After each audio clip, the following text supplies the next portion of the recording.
বাঙালির বিনোদন এখন হাতের মুঠোয়। ক্লিক ডাউনলোড দ্য অ্যাপ নাও। বাবা আমাকে গয়না দিতে পারেনি, এটা ঠিক কথা। তাই বলে তোমরা এক একজন করে এসে আমাকে এভাবে অপমান করে যাবে? আমরা অপমান করেছি? সত্যি বলছি, আমার খাটতে কোনো কষ্ট হয় না। কষ্ট হয় যখন দেখি আমার কষ্ট দেখে তুমি কষ্ট পাও। আপনারা যা বলবেন আমি তাই করবো। দিন রাত 24 ঘন্টা খাট। আপনি দয়া করে আমার ছোট্ট বোনটিকে বাঁচান।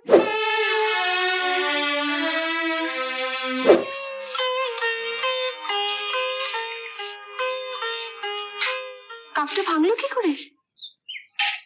হাত ফসকে পড়ে গেছে। হাত ফসকে পড়ে গেছে? আমি উপর থেকে দাঁড়িয়ে কিছু দেখিনি ভাবছিস? কাপটা হাতে নিয়ে এদিক ওদিক চাইলি, তারপরে আছাড় মেরে ভাঙলি। ভেঙেছি, বেশ করেছি। বেশ করেছিস? হ্যাঁ, বেশ করেছি। কাল পা পিছলে হাত থেকে পড়ে কাপটা ভেঙে গেল, বড় মেশে পিটলো। ইচ্ছে করে কাপ ভাঙেনি, তবু পিটুনি যখন খেতেই হলো তখন আজ ইচ্ছে করে ভেঙে দিলাম একটা কাপ। আবার তো পিটুনি খেলি? আবার কিছু একটা ভাঙবো। আবার কি ভাঙবি? এখন বলবো কেন, যখন ভাঙবো তখনই জানতে পারবে। সকালে মেরেছো, তাই না হয় অভিমান করে একটু ছেলে মানুষই করেই ফেলেছে। তাই বলে বাপ মা মরা মেয়েটাকে তুমি মরতে বললে? মরতে বললে কেউ মরে না, আয়ু বাড়ে। আয়ু বাড়ুক আর যাই বাড়ুক, ওর মুখের উপর ওভাবে কথাটা বলা ঠিক হয়নি।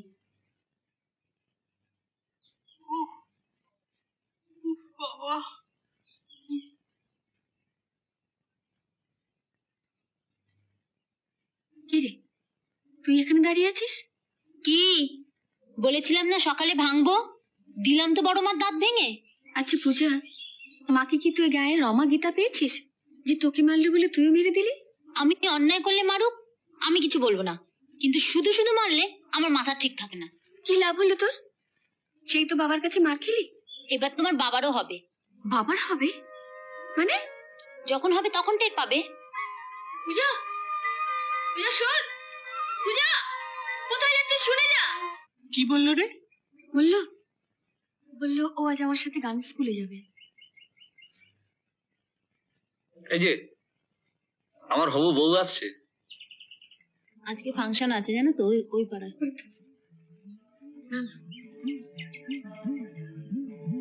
কি রে, এটা নিলি কেন? রাস্তার কুকুরগুলো পেছনে লাগলে পিটবো। কই কুকুর তো দেখি না একদম। আজ দেখাবো।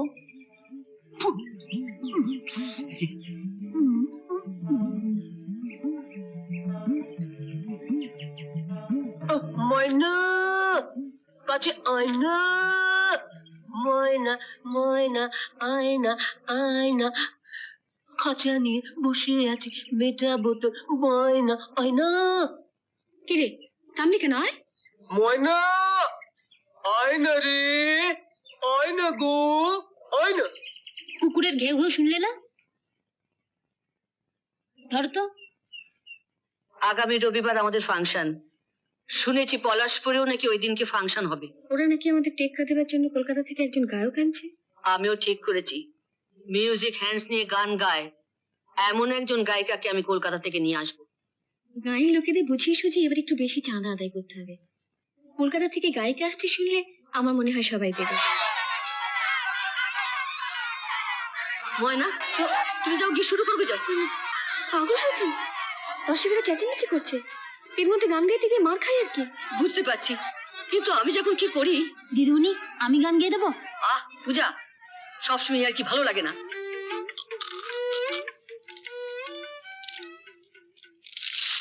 নাও পেয়ারা খাও। যতদিন বিয়ে না হচ্ছে ততদিন চাদুদাকে পটিয়ে পাঠিয়ে এটা ওটা খেয়ে যাবো। এবার কোথায় বিয়ে হবে? কিছুদিন আগে নরহরি ঘটক এসেছিল পাত্রের খোঁজ নিয়ে। পাত্রটা কে শুনি? নকুল দত্ত।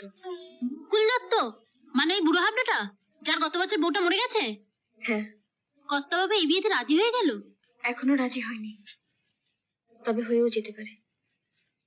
কিছু দিতে থুতে হবে না, বিনা পয়সায় যদি কালো মেয়েটা পার হয়ে যায়। কিছু দিতে হবে না বলে অমন একটা বুড়োর সঙ্গে? কাল নরহরি ঘটক নকুল দত্তকে নিয়ে আসবে। বাবার এখন টাকা পয়সা বলতে কিছুই নেই। নকুল দত্ত তেমন করে লোভ দেখালে হয়তো। ও তুমি কিছু ভেবো না, এ বিয়ে আমি কেচিয়ে দেবো। পারবি তো? তুমি রান্না বান্না করতে পারো তো? শুধু রান্না বান্না কেন, বাসন মাজা, কাপড় কাচা, ঘর ঝাড় দেওয়া সব তো একাই করে। না নকুল কাকা, আপনি ভুল করছেন। বাড়িতে আমাকে কিছুই করতে হয় না। রান্না বান্না করে মা, আর বাড়ির কাজকর্ম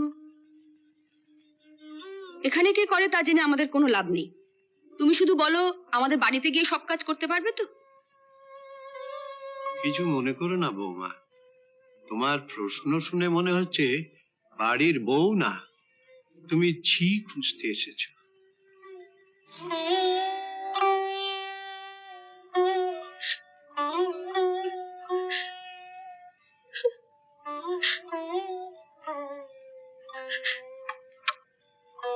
কেঁদে কোনো লাভ হবে না। বাবাকে চিঠি দাও, 1 মাসের মধ্যে যেন সমস্ত গয়না দিয়ে যান। তুমি একটু বাইরে যাও তো মেজো ঠাকুরপো, যা ব্যবস্থা করার আমরা করছি। আসুন বাবা। অনেক ন্যাকামো হয়েছে, এবার বাপের বাড়ি থেকে যে সুটকেসটা এনেছো সেটা খুলে দেখাও দেখি।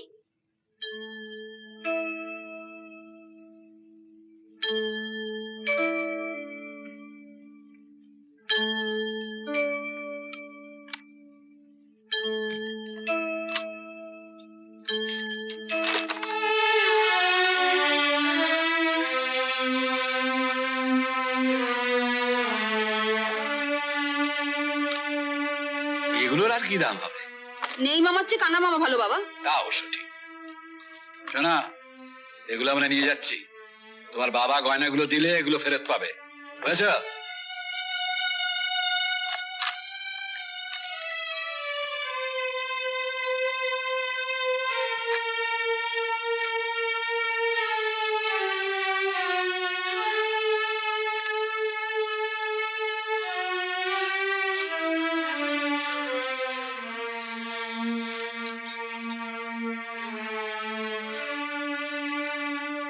বাবা 1 মিনিট দাঁড়ান তো।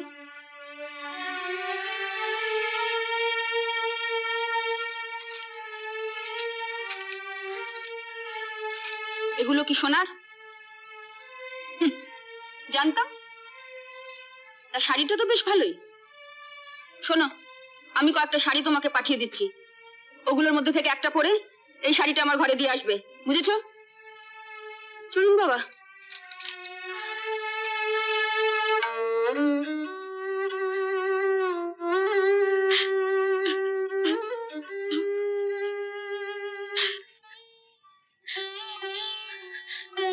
মেজবৌদি, আমার বন্ধুরা তোমার সাথে আলাপ করতে এসেছে। মেজবৌদি, মেজবৌদি। ওদের তুমি নিয়ে চলে যাও। কেন, তুমি একবার ঘুরতে পারছো না? কি হলো মেজবৌদি, ঘোরো।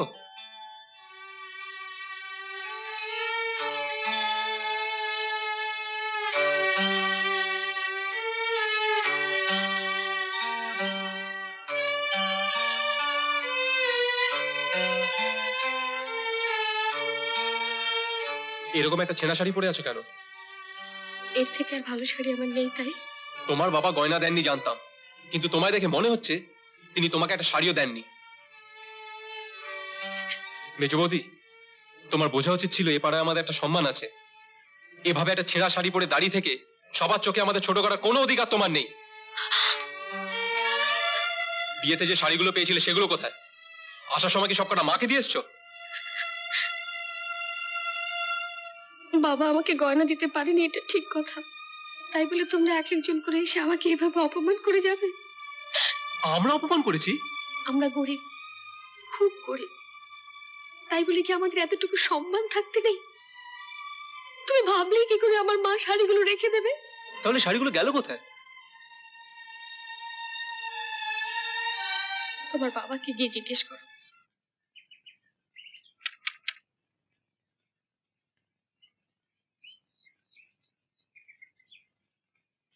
বসে না থেকে দেখো না, আবার কে এলো? যদি কোনো বাইরের লোক হয়, এই ছেঁড়া শাড়ি পরে। কেন, লজ্জা করছে?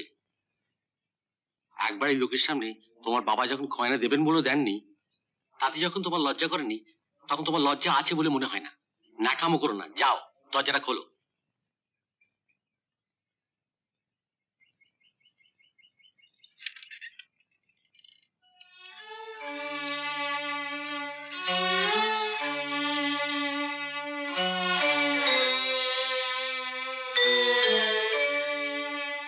আমি তোমার দাদার মতো,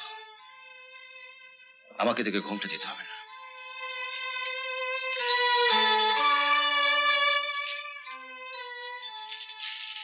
এগুলো তুলে রেখো।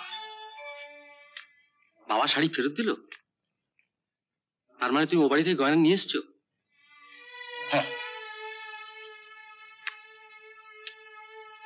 এখান থেকে তোর পছন্দ মতো একটা শাড়ি পরে আমার ঘরে আয়, কানে একটা দুল পরিয়ে দিচ্ছি। পাটা কোথাকার! তোর চোখের সামনে তোর বৌদি আর বাবা এসে তোর বউয়ের শাড়িগুলো নিয়ে গেলে কিছু বলতে পারলি না? প্রতিবাদ করতে গেলে তো লেখাপড়া শিখতে হয় না? কামড়াতে না পারিস একটা গেউ তো করতে পারতিস। নিজের বউকে যদি লজ্জার হাত থেকে বাঁচাতে না পারিস তো ড্যাং ড্যাং করে বিয়ে করতে গেছিলি কেন? বৌদিকে একটা ঝি উপহার দিতে? ছাগল কোথাকার!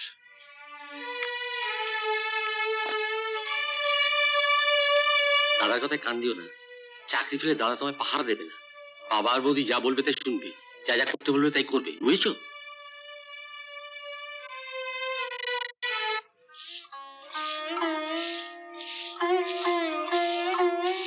আমার শাড়ি দুটো কেচে দিতে বলেছিলাম। উঠোনটা ঝাড় দিয়েই কেচে দিচ্ছি। পরে ঝাড় দেবে, আগে শাড়ি দুটো কেচে দাও। শাড়িগুলো তাকে লন্ড্রিতে পাঠাতে, এখন বাড়িতে কাচাচ্ছ। দাদাকে তাহলে ফতুর করে এনেছো? দাদা ফতুর হবে কেন? ওর বাবা গয়না দেবে বলে দেয়নি। 10 ভরি গয়নার দাম কিছু না হোক 50,000 টাকা। ওই পুরো টাকাটা ওকে গায়ে গতরে খাটিয়ে তুলবো। কাজের মেয়েটাকে তাড়িয়েছ, ঠিকই ঝিটাকে তাড়িয়েছ, আর কত অত্যাচার করবে মেজবৌদির ওপরে? যতদিন না ওই 50,000 টাকা শোধ হয়। হিসেবটা কে রাখছে? কেন আমি রাখবো? তুমি? হ্যাঁ, তাও অবশ্য তুমি পারবে। ঝিয়ের কাজ ভালো জানা না থাকলে তো ঝিয়ের কাজে হিসেব রাখা যায় না। শুনেছি বিয়ের আগে তুমি নাকি ওই ঝি ইউনিয়নের সেক্রেটারি ছিলে, তাই ওদের রেটটা তোমার ভালো জানা আছে। কি বললে? বললাম মেজ বৌদি নেহাত মেজদার বউ, তাই ওর পেছনে লেগে তুমি পার পেয়ে গেলে। যদি আমার বউয়ের পেছনে লাগতে। কি কি করতে শুনি? শুধু শাড়ি নয়, শাড়ি শুধু তোমাকে আগে গরম জলে সোডা দিয়ে সেদ্ধ করতাম, তারপর সার্ফ দিয়ে নয়, গোল গোল বাংলা সাবান আছে না, ওই বাংলা সাবান দিয়ে তোমাকে পার কত ভালো করে রোগরে ধোপার মতো মাথার উপর তুলতাম আর আছড়াতাম, তুলতাম আর আছড়াতাম। ঠাকুরপো, আসুক আজ তোমার বর্দা। কি করবে? নালিশ? বর্দা মেজদার মতো অপদার্থ নয় যে তোমার কথা শুনে আমার বিচার করতে বসবে। কি বললে? মেজদা অপদার্থ? তোমার আর বৌদির সামনে চয়ন আমাকে অপদার্থ বলেছে? তুমি কি মনে করো আমি অপদার্থ? চুপ করে থেকো না, কিছু বলো। তুমি যখন কোনো প্রতিবাদ করনি, প্রতিবাদটা আমায় করতে হবে। চাপ করে পিঠে চামড়া তুলে নেবো।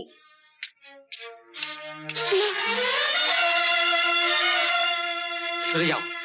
না, তুমি ঠাকুরপোকে কিছু বলবে না। ও আমায় যা ইচ্ছে তাই বলবে, আর আমি কিছু বলবো না? আমি প্রতিবাদ না করে চুপ থেকেছি। যা সাজা দেবার তুমি আমাকে দাও, আমি মাথা পেতে নেব।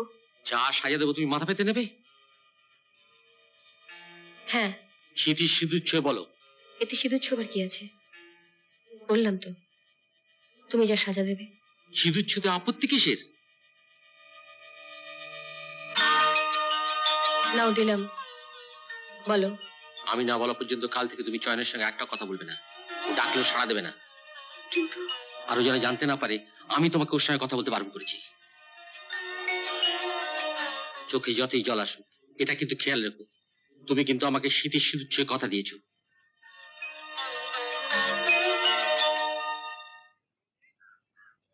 মেজ বৌদি, ও মেজ বৌদি, মেজ বৌদি।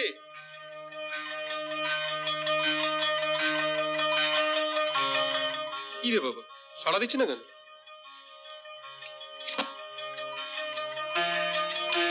কি গো, কখন থেকে ডাকছি, সাড়া দিচ্ছ না কেন? এক কাপ চা হবে?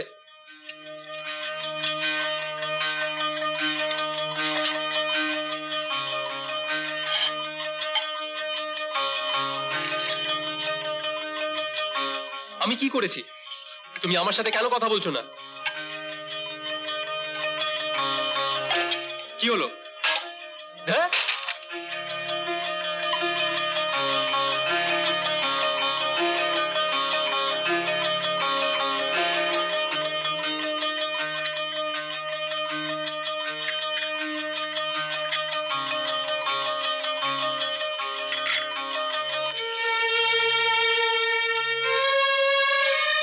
কি হলো, তুমি আমার সঙ্গে কথা বলছো না কেন?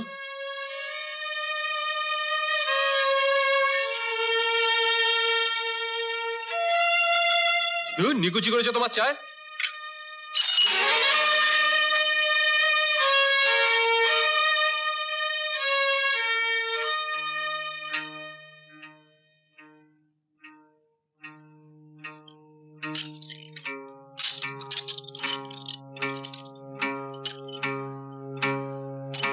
নতুন কাপটা ভাঙলো কি করে?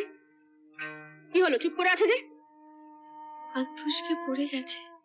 কোন লাট সাহেবে বেটি এসেছো যে একটা কাপও ঠিক মতো ধরতে পারো না? বাবাকে চিঠিতে লিখে দিও, যেদিন 10 ভরি সোনা নিয়ে আসবে সেদিন তোমার ভাঙার জন্য যেন 10খানা কাপ প্লেটও সঙ্গে করে নিয়ে আসে।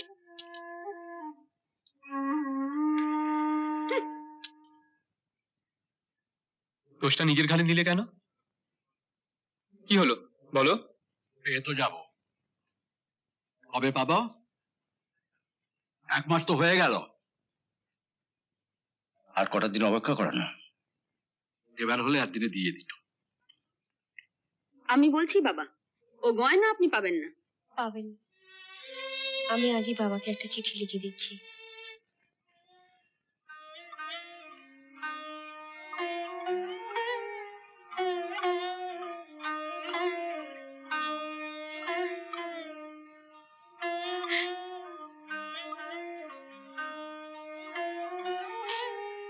অনেক রাত হলো, শুয়ে পড়ো।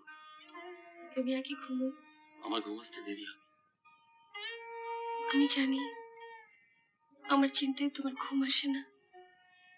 আমাকে ওরা এত খাটায়, চাকরি নেই বলে তুমি কিছু বলতেও পারছো না। সত্যি বলছি, আমার খাটতে কোনো কষ্ট হয় না। কষ্ট হয় যখন দেখি আমার কষ্ট দেখে তুমি কষ্ট পাও। তুমি ঘুমোবার চেষ্টা করো। তুমি ঘুমোলে বাবাকে একটা চিঠি লিখতে হবে।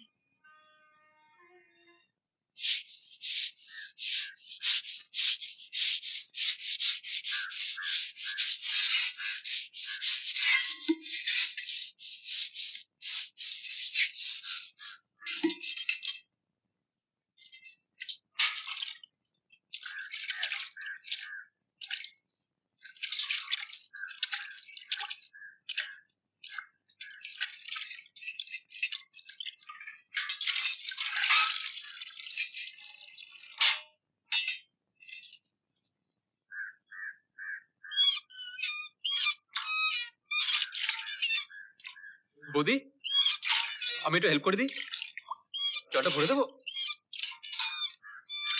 কি ব্যাপার বলো তো, কয়েকদিন ধরে দেখছি তুমি আমার সাথে কথা বলছো না, আমার কোনো কথা জবাব দিচ্ছ না। আমি কি কোনো অন্যায় করেছি? তুমি আমার বৌদি, আমি যদি কোনো অপরাধ করে থাকি তো আমায় দুঘা মারো, কিন্তু এরকম ভাবে চুপ করে থেকো না প্লিজ। না, আজ তোমায় বলতেই হবে কেন তুমি আমার সাথে কথা বলছো না। বলো বলো, আমি কি অন্যায় করেছি, তাহলে তোমাকে আমি কাজ করতে দেবো না। কি হচ্ছে কি চয়ন, ওকে কাজ করতে দাও। এই তো এসে গেছে মহিলা নারদ মুনি। যাও না, ঘরে গিয়ে ঘুমাও না। বলো কেন তুমি আমার সাথে কথা বলছো না? দিদি ওকে বলো আমার অনেক কাজ পড়ে আছে। ঠিক আছে, আমিও বলছি জীবনে আর কোনোদিন তোমার সাথে কথা বলবো না। তুমি ডাকতে ডাকতে শেষ হয়ে গেল, তোমার ডাকে আমি সাড়া দেবো না।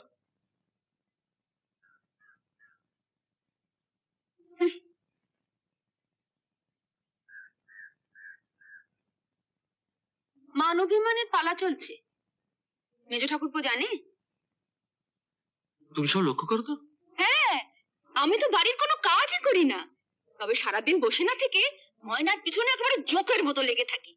ও একটা কাজ শেষ করতে না করতেই আরেকটা কাজ ওর হাতে ধরিয়ে দিয়ে পরে কি কাজ করতে বলবো সেটা ভেবে রাখি। ময়না কিছু বলে না? কি বলবে, তবে মাঝে মধ্যে কেঁদে ফেলে। তখন আমার যে কি মজা লাগে না, কি বলবো। তুমি ময়নাকে খাটাতে চাইছো আর চয়ন চায় ময়নাকে হেল্প করতে? হ্যাঁ, দেখো না, আজ ময়না কল টিপতে গিয়ে প্রায় পড়েই যাচ্ছিল, চয়ন অমনি ছুটে এসে ওকে ধরে ফেললো। আচ্ছা রাগ হয় কিনা বলো? হ্যাঁ, রাগ তো হবারই কথা। তবে তোমার কথা মতো চয়নকেও কিছুতেই কল টিপতেও দেয়নি, কথাও বলেনি। তুমি একবার চয়ন আর ময়নাকে ডাকো তো, আজ একটা হেস্তনেস্ত করে ছাড়বো। খুব আচ্ছা করে দেবে দুজনকে, ছাড়বে না কিন্তু।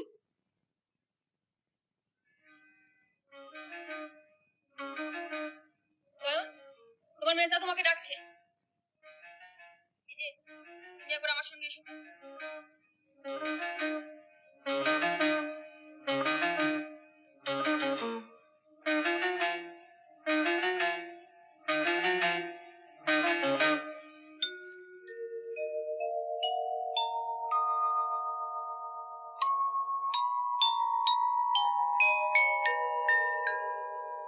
বৌদি, চয়ন ওর সামনে আমাকে কি বলেছিল? অপদার্থ বলেছিল। সামনেই তো আছে, জিজ্ঞেস করে দেখো না বলেছিল কিনা।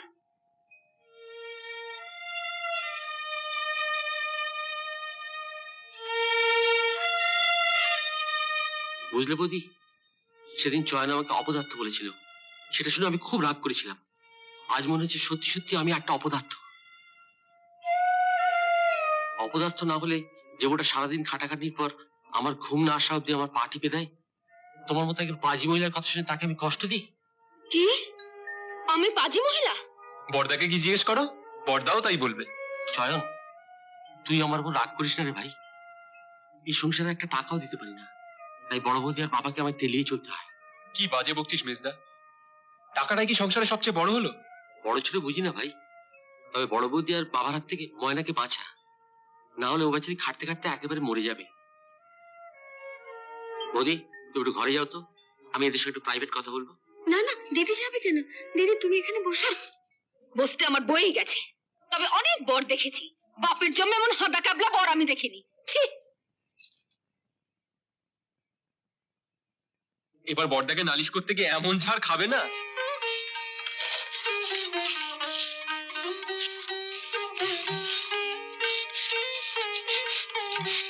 কি রে, সাত সকালে উঠে বাসন মাজতে শুরু করেছিস? ওঠ ওঠ ওঠ। উঠবো মানে? আমি থাকতে তুমি বাসন মাজবে নাকি? 7 দিনের জন্য তুই এই বাড়িতে বেড়াতে এসেছিস। এই 7 দিন তোকে আমি কিচ্ছু করতে দেবো না। ওঠ ওঠ। সরো তো, কাজ করতে দাও। সেই ছোটবেলা থেকে তো কাজ করেই যাচ্ছে, এই কটা দিন না হয়। যাও যাও, এই বাড়িতে সারা জীবন গাধার মতন তো খাটতেই হবে। অন্তত পক্ষে আমি যে কটা দিন আছি সেই কটা দিন বিশ্রাম নিয়ে নাও। বিশ্রাম? দিদি উঠিয়ে দেখবি একটা না একটা কাজ ধরিয়ে দেবে, আর কাজ যদি না থাকে ডালে চালে মিশিয়ে বাঁচতে বলবে। মহারানী কখন উঠবেন? যখন মর্জি হবে। দাঁড়াও, ওনার ঘুম আমি ভাঙিয়ে দিচ্ছি।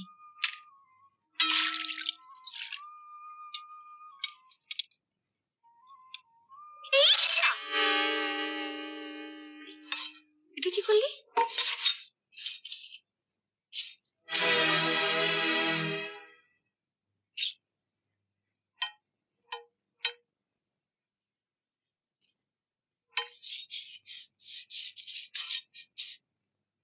এটা কি হলো? দুটো হলো, থলেতে আরো 8টা আছে।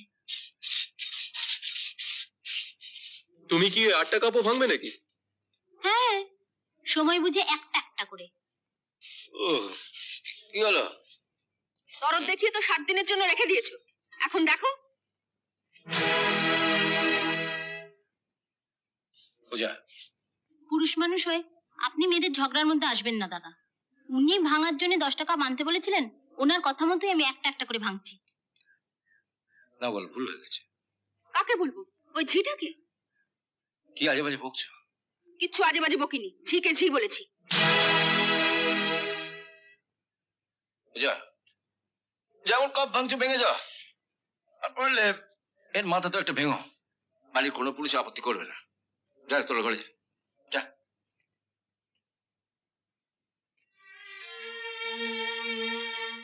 যা, কাপের টুকরোগুলো কুড়িয়ে আন।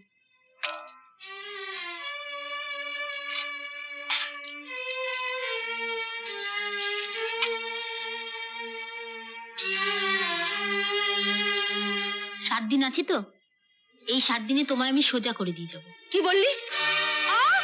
দেবো হাতটা মোচকে? আরে আরে, কি করছিস? কি, ছাড়, ছেড়ে দে। ওনাকে বুঝিয়ে দিলাম আমি ময়না নই, পূজা। আমাকে ঢিল মারলে পাটকেলটি খেতেই হবে।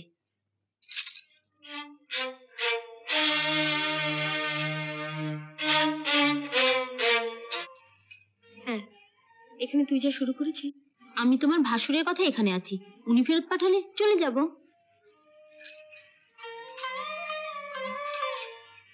তাহলে বল, এখানে যে কদিন থাকবি চুপচাপ থাকবি? ঠিক আছে বাবা, তাই হবে। লক্ষ্মী মেয়ে। শোনো না, তোমার কাছে 10টা টাকা হবে? তুই এখন টাকা দিয়ে কি করবি? তুমি তো জানোই আমি একটু বাদাম ভাজা, চানাচুর এগুলো খেতে ভালোবাসি। এখানে দোকান চিনিস? খেতে যখন ইচ্ছা হয়েছে, দোকান চিনতে কতক্ষণ। দাঁড়া দিচ্ছি।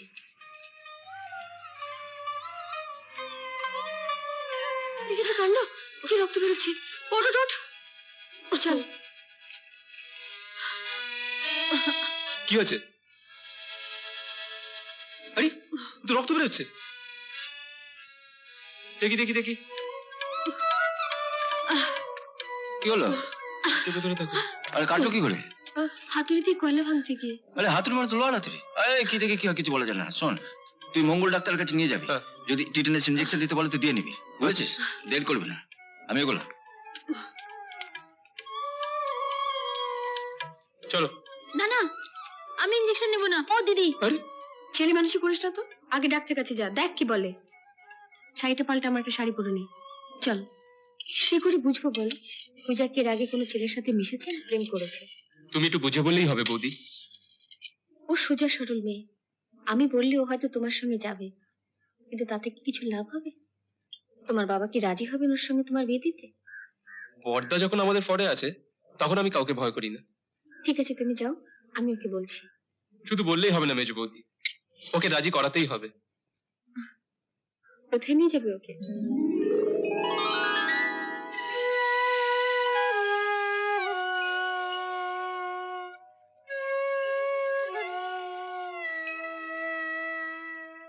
আমি আগেও একবার এসেছিলাম, দেখলাম টেবিলে মাথা রেখে তুমি ঘুমোচ্ছ, তাই ডাকিনি। হ্যাঁ, হঠাৎ কেমন যেন ঘুমিয়ে পড়েছিলাম। দিনের বেলা ঘুমোলে অনেকে স্বপ্ন দেখে, তুমি কোনো স্বপ্ন টপ্ন দেখোনি তো? স্বপ্ন? কই না তো। শোনো, পূজাকে আমি কিছুতেই রাজি করাতে পারলাম না। ওর কেবল এক কথা, যা হবার নয়।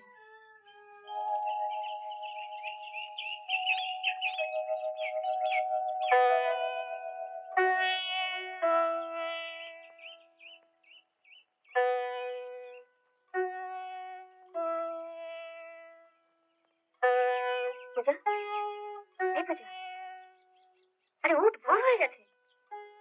পূজা,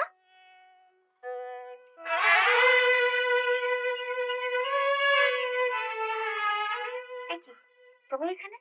হ্যাঁ, কাল রাতে পূজার খুব জ্বর এসেছিল। এই খোলা জায়গায় শুয়ে থাকলে জ্বর বাড়বে তো, তাই ঘরে শুয়ে দিয়ে এসেছি। ছি ছি, তুমি আমাকে ডাকতে পারতে।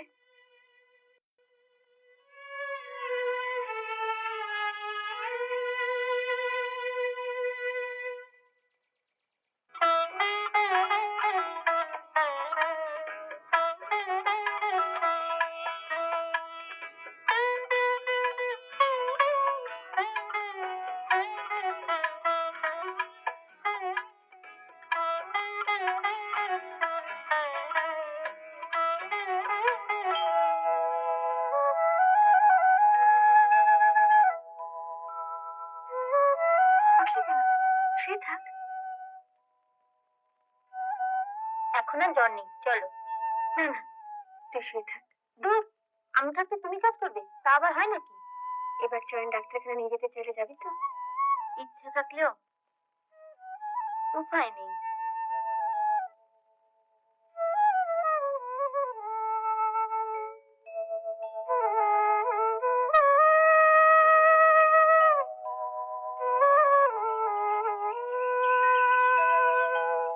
কি পেট তো?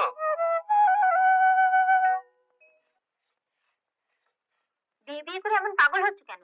কাজ করছি, মন দিয়ে কাজ করতে দাও। পাগল হচ্ছি তোর ভালোর জন্য। এমন পাত্র তুই জীবনে পাবি?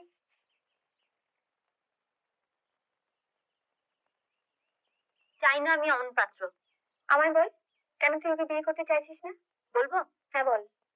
দাঁড়াও। পূজা, তুই কি করেছিস? এ না করলে নকুল তো আমাকে গয়না দিত না, আর গয়না না দিলে এবারে শ্বশুর আর বড় বউ মিলে তুমি খাটিয়ে খাটিয়ে শেষ করে দিত। আমি বেঁচে থাকতে তুমি এভাবে শেষ হয়ে যাবে? বাবা হয়ে আমি যখন গয়না দিতে পারিনি তখন ও খাটতো, বাবার অপরাধের সাজা পেত। কিন্তু তুই কেন মাথা বাড়িয়ে সেই সাজা নিতে গেলি? শোনো বড় মা, শোনো, কত কি বলছে শোনো। ময়না দিয়ে শুধু তোমাদের মেয়ে, আর আমি বুঝি তোমাদের কেউ নই? বলো না, আমি বুঝি তোমাদের কেউ নই? বলো, বলো না। তোমাদের অপরাধের সাজা যদি ময়না দিয়ে মাথা পেতে নিতে পারে, আমি পারবো না কেন? আমি ঝিয়ের মেয়ে, তাই বলো না। মা মারা যাওয়ার পর সেই ছোটবেলা থেকে তোমরা আমায় মানুষ করেছো, কোনোদিনও বুঝতে দাওনি আমি ঝিয়ের মেয়ে। সেদিন যখন ময়না দিয়ে চিঠি পড়ে তোমরা দুজনেই চোখের জল ফেলছিলে, আমার বুকটা কিরম মোচড় দিয়ে উঠছিল। মনে হচ্ছিল যে কোনো ভাবেই ময়নাদিকে বাঁচাতেই হবে, ময়নাদিকে বাঁচাতেই হবে।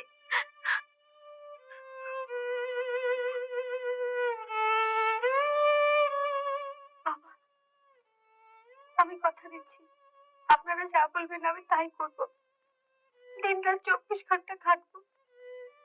আপনি দয়া করে আমার ছোট্ট বোনটিকে বাঁচান। ওর দেওয়া গয়নাগুলো আপনি ফেরত দিয়ে দিন বাবা। যা হওয়ার হয়ে গেছে, আমি নকুল কাকার সঙ্গে কথা বলে নেবো। এরা যখন এসে গেছে না, আজই চয়নের সঙ্গে পূজার বিয়ে ব্যাপারটা পাকা করে। কি বলছিস পাগলের মতো? বাড়ির একটা ঝিয়ের সঙ্গে? বাবা, বিয়ের আগে সব মেয়ে ঘরের মেয়েই থাকে, বিয়ের পরে শ্বশুর বাড়িতে এসে তোমার মতো শ্বশুর আর এই বড় বৌদির মতো দজ্জাল মহিলার পাল্লায় পড়ে সে বাড়ির কাজের মেয়ে হয়ে যায়। তখন আর বাইরে থেকে দেখলে বোঝার উপায় থাকে না যে কে কাজের মেয়ে আর কে ঘরের মেয়ে। ঠিক আছে, সবই তো বুঝলাম, কিন্তু নগদ আর গয়না কি হবে? মেজ বউয়ের গয়না তো তোমার বাদে পেলাম। পূজার বিয়ের গয়না তুমি বিয়ের দিনই পাবে। আমি কিন্তু একটা গয়নাও দিতে পারবো না বলে দিলাম। যা, গয়নাগুলো জলে ভিজিয়ে রোজ 1 গ্লাস করে সোনা ভেজানো জল খাও। গয়না শুধু তোমার একারই আছে, তোমার বাপ দুনিয়া সব গয়না কিনে রেখে দিয়েছে, পৃথিবীতে কোথাও গয়না পাওয়া যাচ্ছে না। আর নগদের কি হবে? আজ ব্যাংক বন্ধ, কালই আমি নগদ তোমাকে 25,000 টাকা তুলে দেবো, মেজ বউ থেকে 5,000 টাকা বেশি। খুশি তো? আমি বলছিলাম কি, না না, আপনি চিন্তা করবেন না, আমি পূজার দাদা, দেনা পাওনার ব্যাপারে আমি পাত্রের বাবা নিবারণ চক্রবর্তীর সঙ্গে কথা বলে নেব। আপনারা মিথ্যেই জলঘোলা করছেন দাদা। আমি আপনার ভাইকে বিয়ে করতে পারবো না। পারবে না? নকুল দত্ত সম্পর্কে আপনারা যাই ভাবুন, উনি আমার কাছে দেবতার মতো। উনি আমার মতন একটা ঝিয়ের একটা কথাতেই বিশ্বাস করে 10 ভরি গয়না আমার হাতে তুলে দিয়েছেন। ওনাকে আমি ঠকাতে পারবো না। পৃথিবীর সব সুখ এনে দিলেও আমি নকুল দত্তকে ছাড়া কাউকে বিয়ে করবো না। তোর কি মাথা খারাপ হয়ে গেল আমার একটা বুড়োর জন্য? দিদি, নকুল দত্ত বুড়োই হোক বা ছোড়াই, তোমার অন্ততপক্ষে ওনার প্রতি একটু কৃতজ্ঞ থাকা উচিত। সেদিন যদি নকুল দত্ত কথা বাবার হাতে 20,000 টাকা না দিত, পড়তো তোমার সিঁথিতে সিঁদুর, পারতে তুমি এবারে বউ হয়ে আসতে? বলো পারতে? তাই বলে নিজের জীবনটাকে এভাবে নষ্ট করে দেবে? যে লোকটা টাকা গয়না দিয়ে তোমার জীবনটা নষ্ট হতে দিল না, তার জন্য না হয় আমার জীবনটাই। হ্যাঁ না রে পূজা, আমার জন্য তোকে জীবন নষ্ট করতে হবে না। আমি আড়াল থেকে তোর সব কথা শুনেছি। তুই তোর দিদির ভালোর জন্য নিজেকে আমার হাতে সঁপে দিচ্ছিলি। এত বড় আত্মত্যাগ, এর মূল্য শহর না দেখ, গাঁয়ের এই পুরোটা দেবে।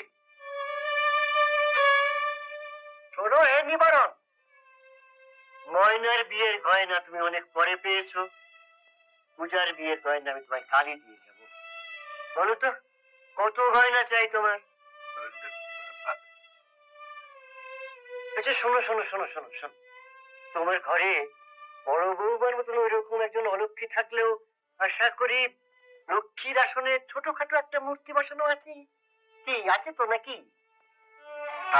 তাহলে তুমি একটা কাজ করো, তুমি কাল একটা দাঁড়ি পাল্লা নিয়ে রেখো। আমি একপাশে ওই লক্ষ্মীর মূর্তিটি বসিয়ে আর একপাশে আমি সোনা চাপিয়ে যাব। ওই লক্ষ্মীর ওজনে আমি তোমাকে সোনা দেব। আমার এই মা লক্ষ্মী পূজার বিয়ের জন্য। রে পূজা, তুই আমার লক্ষ্মী, তোর জন্য শুধু গয়না কেন রে পূজা, এরা যা চায় সব আমি দেবো। জানিস পূজা, আজ আমার বড় গর্ব, আমি সেই গায়ে জন্মেছি যে গায়ে তোর মতো মেয়ে জন্মেছে। আরে না না না না, পায়ে হাত দিবি না, তুই যে পূজা, আমাদের সবার উচিত তোর মতো মেয়েকে দুহাত জোড় করে পুজো করা।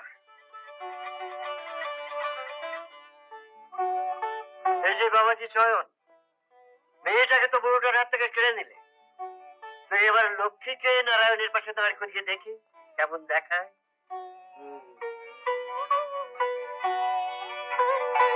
বাহ, কি রে পূজা, প্রণাম কর। কি হচ্ছে? দিলে তখন সর্বনাশ করে, আশীর্বাদ করতে গেলে হাত তো কিছু দিতে হয়, কে দেবো? তুমি আশীর্বাদ করেছো, তাই যথেষ্ট, তোমাকে কিছু দিতে হবে না। তাই তাই এবার হয়। নাও।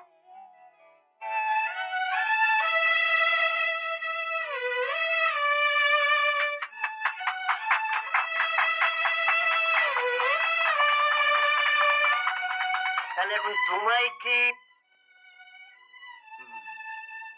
দেখি হাতটা।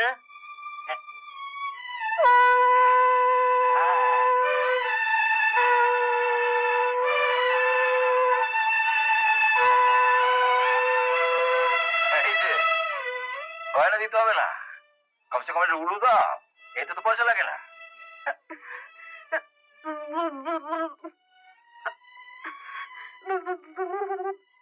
মা, আমি দিচ্ছি।